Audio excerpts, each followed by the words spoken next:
Okay, it's good seeing everybody. Good getting back off a spring break in a fairly long winter. Our players have worked really hard for the winter. Our strength and conditioning coaches once again have done a wonderful job of preparing our players. Had a little break with spring break, pushed back spring ball, just a couple practices. Got started today, and I'm just excited. Really excited about this year.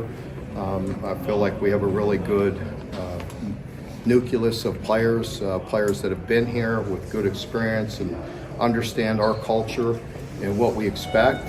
I think we have a lot of good additions. Obviously, we have some new faces in the coaching area that you guys all know about and talked about already, with Bush coming back or coming as the offensive coordinator, Eric Wolford coming back as offensive line. The first day, just today, I was just very impressed. I mean, there are obviously some mistakes. There's some things, some areas where we have a lot of practices to clean up. But overall procedure, just alignments, motions, plays, I really like what we're doing, or I wouldn't have hired him. So I really feel good about Bush and the creativity that he has and the experience that he has, the knowledge. So overall first day went very well. Defensively, again, a good mix of players that have played a lot of football for us. We need that experience, and we have some good newcomers. So, we're off to a start, and I think everybody's excited because winter gets a little long. They're in there lifting and running and grinding for some time. They look good.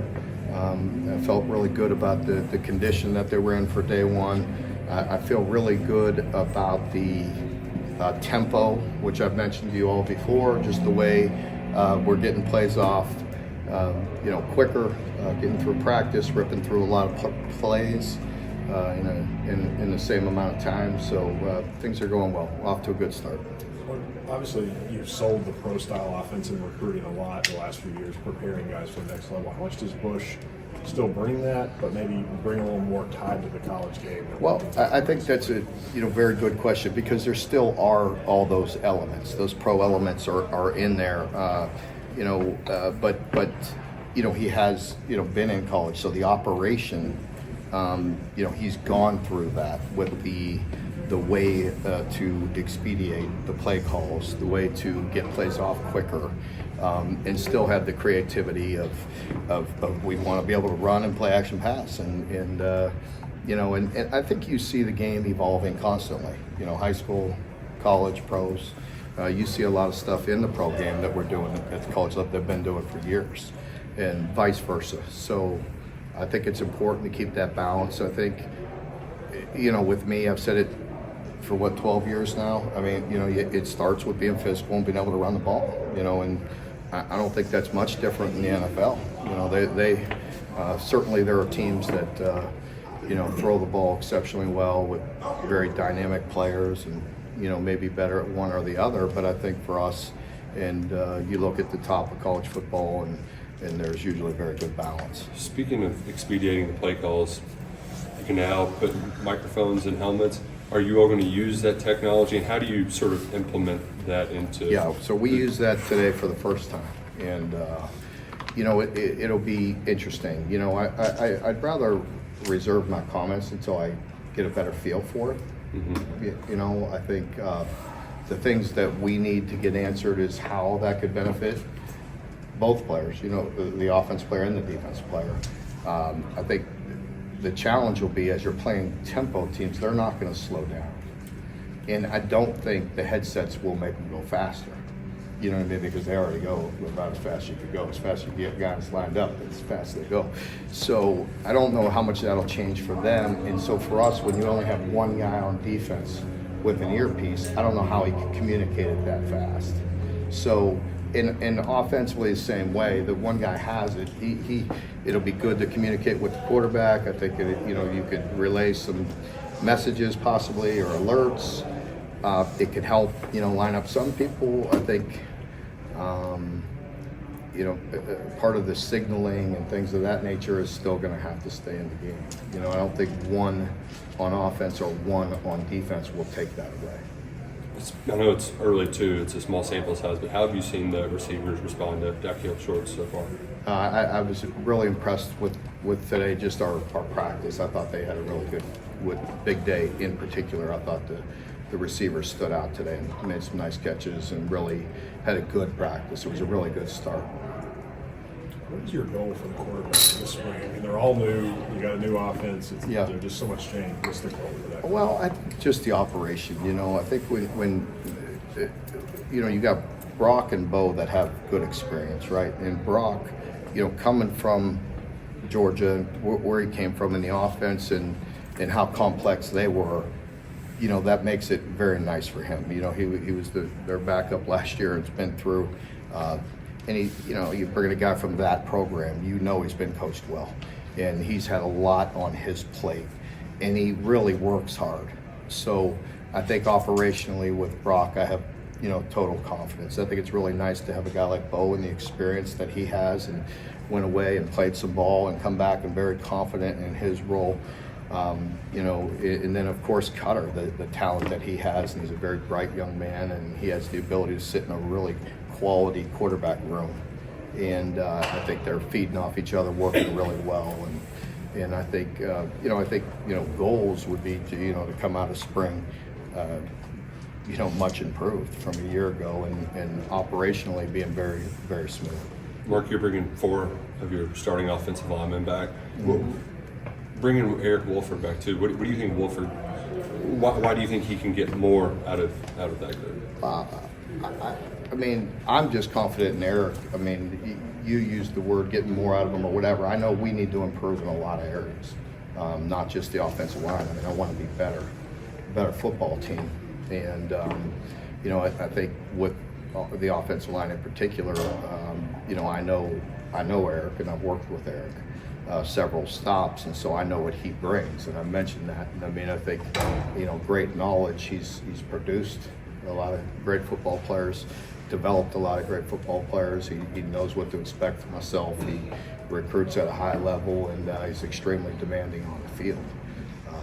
So we need to improve amongst many other positions. We need to be better than we were a year ago. Specifically at right tackles, how's that rotation? Mincy, I think bringing Mincy in, with all the plays that he's had, the size and the experience that he has, really helps us right away, just with him alone, the experience that he has.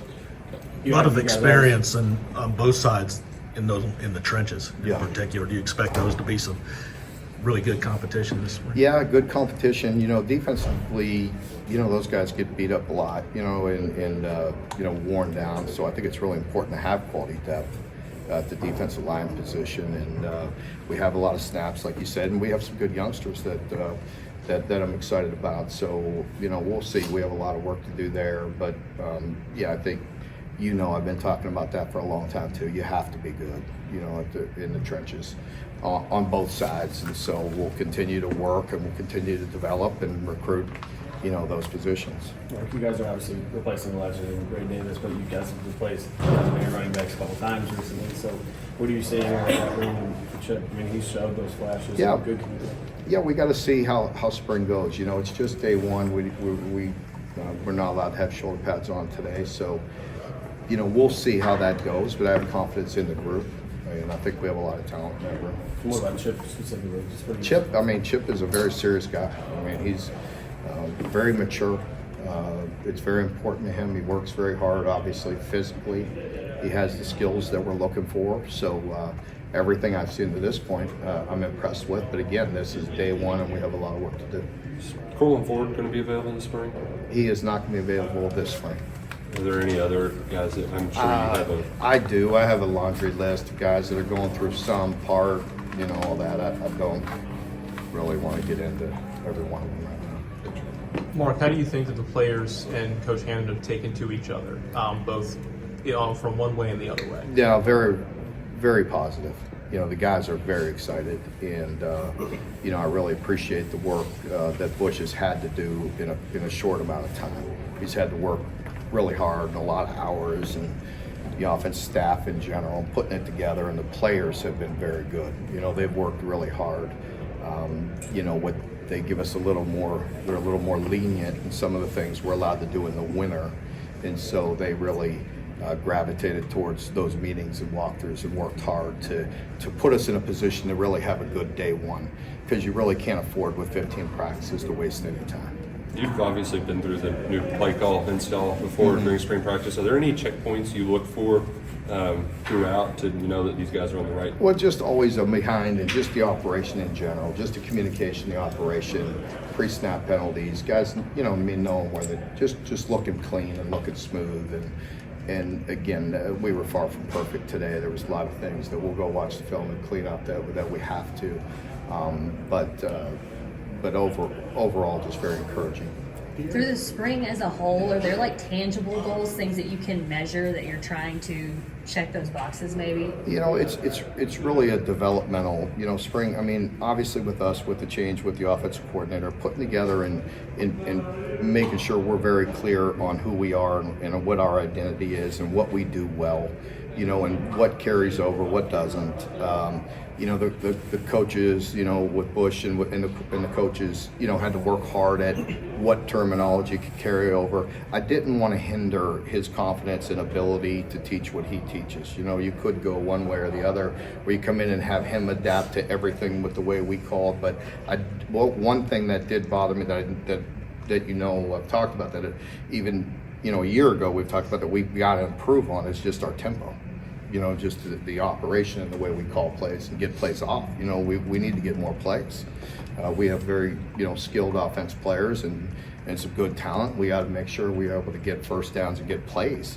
You get more plays, then you guys won't all ask me why so-and-so didn't get a touch, why so-and-so didn't touch so-and-so. You know what I mean? We're a lot better when we get more touch, when we get more plays.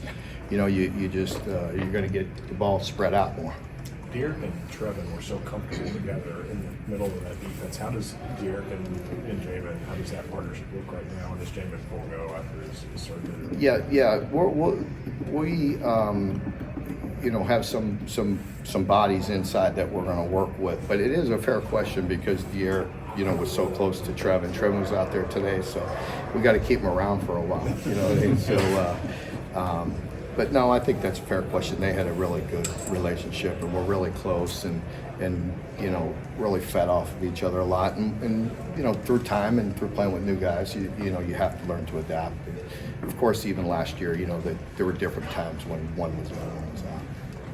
After the Gator Bowl, Deion Walker, the way he kind of like represented himself as like being the leader of that defense and knowing that you need to win games during the spring. I was just very impressed with just like how he handled everything. Do you see that translation after a few months on the field? Yeah, absolutely. You know, I said that last year before he spoke, you know, in the post game, you know, because that is how he is all the time. You know, he is, you know, very strong leader. You know, it's very important to him. You know, guys respect him because, you know, obviously he's very talented, but he works very hard and it's important. And he's very much a team guy. And you need that in this day and age. And we all know, you know, college sports in general are changing, you know, rapidly.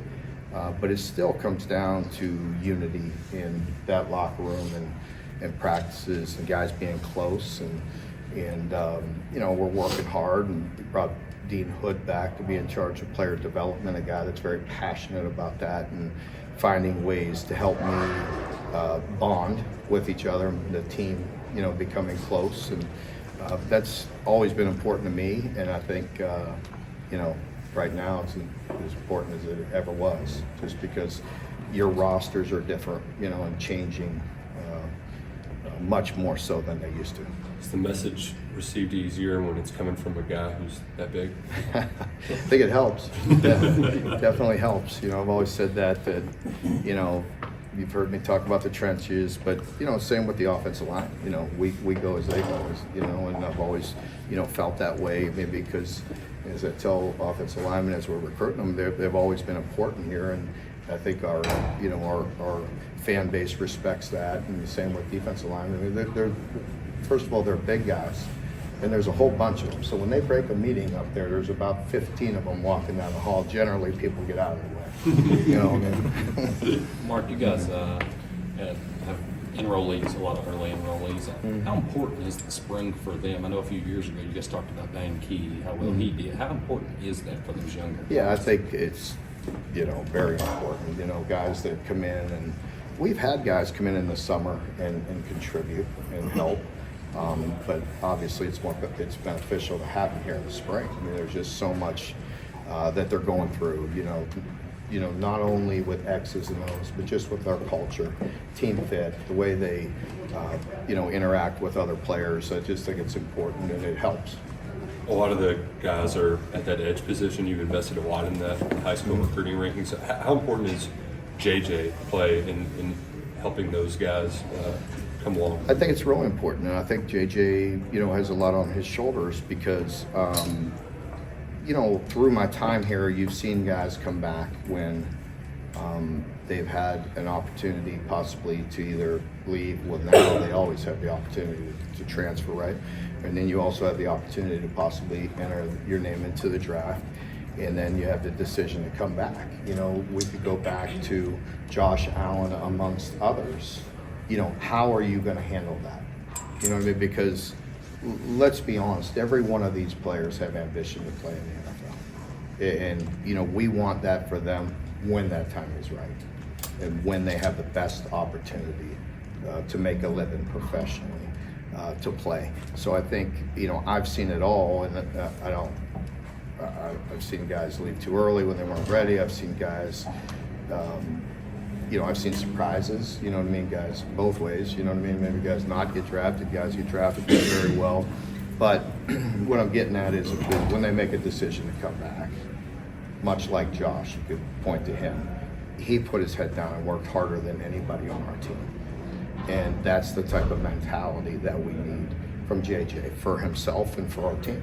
Speaking of that, Mark, Pro Day obviously was insane last year, as massive for Will, but it's been big the last few years, right? Yeah. Since, how does that speak to the program, the talent that you guys continue to showcase both at the combine? Yeah, I mean, we're proud of our guys. We want them to do well. They always represent us the right way, and at the combine and in our Pro Day, and we'll have quite a few people here once again, and we'll have quite a few guys from this last team that will make NFL rosters and hopefully continue to make a difference. How do those young corners that kind of got thrust into it at the end of the bowl game, how are they looking as you try to find somebody replacing them? Yeah, I think there's no doubt that we have some bodies to work with, and they need to improve. I think that's important. For him, for those guys to improve. Chris Collins, while I'm talking about the corners, has been promoted to co-defensive coordinator. Brad will obviously be defensive coordinator, and nothing in his role will change. It's more of just helping Chris because he's earned that, and we need him, the corners to step up and improve and help. Basically with pass game coordinator, which a lot of people do. Defensive pass game coordinator, and step up his role a bit, and so. Proud of him and promoting him in that role. But, as far as the cornerback play in particular, I think we have a lot of bodies to work with. Last year when we had some injuries, in particular in the bowl game, we had some guys that did some good things but need to play better in certain moments. And we'll continue to work on that. Just a couple more. Quick follow-up on Collins. You rarely hire assistants from the G5 ranks. That was kind of an odd timing. Have you seen him grow just in the short amount of time he's been here? that's the biggest thing is we felt like he had a ton of potential. I've done that before at that position, where we've got guys and brought them along. And, Steve Clinkscale is a great example of a guy that came in, and just really proud of him and what he's done and what he's accomplished, and just the growth that you saw him have here, and then move on and continue to grow, and really hoping for the same thing, and already seeing a lot of that growth, or I wouldn't have promoted him from Chris. So he needs to take that and run and have some more responsibility, and that's what guys are looking for in their career is responsibility. When you're a position coach. Mark, you mentioned the hard work in the winter earlier. Do you have like a guy that maybe you all challenged in the weight room or strength and conditioning, or a couple of guys who kind of really transformed during that time? I kind of, decided today as I walked into this that I was going to stay away from naming guys. You know what I mean? Because sometimes, you say, somebody had a great practice or whatever, then they listen to everything you guys are saying. You know what I mean? And they don't, realize that it's the consistency that's going to make you a very good player. You know what I mean? So a couple months, I think as a group, as a whole, we've improved, by that weight room. They always do. Our coaches are second to none, in my opinion, our strength conditioning guys and the way they develop people and work them. They've done a great job. But let's just see where it goes as a whole. All right, folks. Okay, thank you.